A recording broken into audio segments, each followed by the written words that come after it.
नमस्ते दोस्तों, historical development of classical mechanics की सीरीज के इस तीसरे वीडियो में आप सभी का फिर से स्वागत है। अब तक हमने अरस्तु और आर्किमिडीज की कहानी को सुना, साथ ही हमने ये भी देखा और समझा कि कैसे भारत ने गणित के विकास में महत्वपूर्ण योगदान दिया। भारत से ये ज्ञान अरब होते हुए यूरोप तक पहुंचा। इस वीडियो में हम इसके आगे की कहानी को देखेंगे। तो आइए शुरू करते हैं। अंधकार युग के बाद जब यूरोप में ज्ञान का पुनर्जागरण शुरू हो रहा था, पेरिस विश्वविद्यालय के एक विद्वान जीन बुरिदान ने अरस्तु के भौतिकी के सिद्धांतों को सीधी चुनौती दी। आइए मध्ययुगीन पेरिस की गलियों में चलें। एक लोहार अपनी दुकान में लोहे पर हथौड़ा मार रहा है। अरस्तु के नियम के अनुसार जैसे ही लोहार का हाथ हथौड़े को छोड़ता, उसे तुरंत रुक जाना चाहिए, लेकिन ऐसा नहीं होता।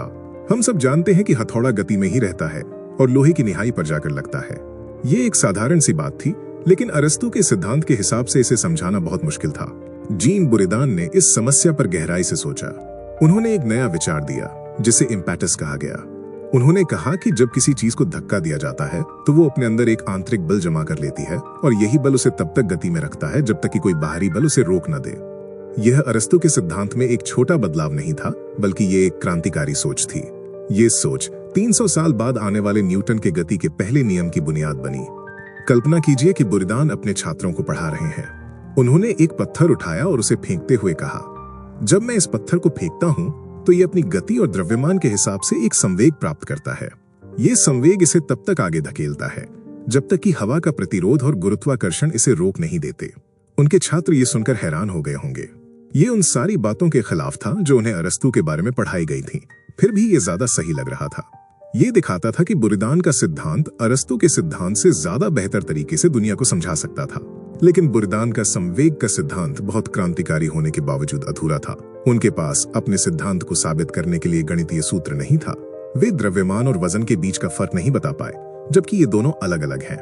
उनके विचार सिर्फ रोजमर्रा के अवलोकनों पर आधारित थे। उन्होंने कोई नियंत्रित प्रयोग नहीं किया था। उस समय धार्मिक विचार विज्ञान पर भारी पड़ते थे और कई बार वैज्ञानिक तर्कों को धार्मिक मान्यताओं की वजह से खारिज कर दिया जाता था। जरा सोचिए, एक बड़ा सा चौक है जहां प्रोफेसरों और छात्रों की भीड़ जमा है। वे सब इस उम्मीद में आए हैं कि वे देखेंगे अरस्तु की सदियों पुरानी भौतिकी कैसे सही साबित होती है। तभी मीनार के सबसे ऊपर गैलीलियो दिखते हैं। उनके एक हाथ में लोहे की एक भारी गेंद है और दूसरे में लकड़ी का एक हल्का गोला। अरस्तु के अनुसार गैलीलियो ने शायद नीचे खड़े लोगों को संबोधित करते हुए कहा होगा, लोहे की गेंद लकड़ी के गोले से बहुत पहले जमीन पर पहुंचनी चाहिए। और फिर उन्होंने दोनों को एक साथ छोड़ दिया। नीचे खड़ी भीड़ हैरान होकर देखती रह गई। दोनों वस्तुएं, एक भारी और एक हल्की, लगभग एक ही समय पर जमीन से टकराईं। हाँ, हवा के प्रतिरोध के कारण थोड़ा सा अंतर आया होगा, लेकिन वो इतना कम था कि अरस्तु की भविष्यवाणी पूरी तरह से गलत साबित हो गई। लेकिन क्या हुआ? प्रोफेसरों ने इस नई खोज का जश्न नहीं मनाया। वे शायद आपस में बड़बड़ाने लगे होंगे, ये तो बस एक तरकीब है या ये प्रदर्शन बेकार है, क्योंकि जिन सिद्धांतों को वे दशकों से पढ़ाते आए थे उन्हें इतनी आसानी से कैसे छोड़ सकते थे। लेकिन गैलीलियो की असली जीत मीनार के इस एक प्रयोग से नहीं, बल्कि उनके व्यवस्थित अध्ययन से हुई। गैलीलियो ने समझा कि स्वतंत्र रूप से गिरती हुई चीजों को मापना बहुत मुश्किल है, क्योंकि वे बहुत तेजी से गिरती हैं। इसलिए उन्होंने एक ढलान का इस्तेमाल किया जिस पर वे गेंदों को लुढ़काते थे। ऐसा करने से गति धीमी हो जाती थी और उसे मापना आसान हो जाता था। आप कल्पना कीजिए उनकी प्रयोगशाला की। वहां अलग अलग कोणों पर लकड़ी के बने रैंप रखे हैं, अलग अलग आकार की कांसे की गेंदें हैं और समय मापने के लिए पानी की एक घड़ी भी है। गैलीलियो रैंप के ऊपर से एक गेंद छोड़ते और सावधानी से मापते कि वह हर एक समय अंतराल में कितनी दूर जाती है।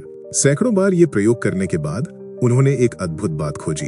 उन्होंने पाया कि तय की गई दूरी समय के वर्ग के अनुपात में बढ़ती है। ये सिर्फ एक खोज नहीं थी, बल्कि इसने ये साबित कर दिया कि गति भी गणित के सटीक नियमों का पालन करती है। जब गैलीलियो पीसा के गिरजाघर में एक उपदेश सुन रहे थे तो उनकी नजर छत से लटकते हुए एक झूमर पर पड़ी।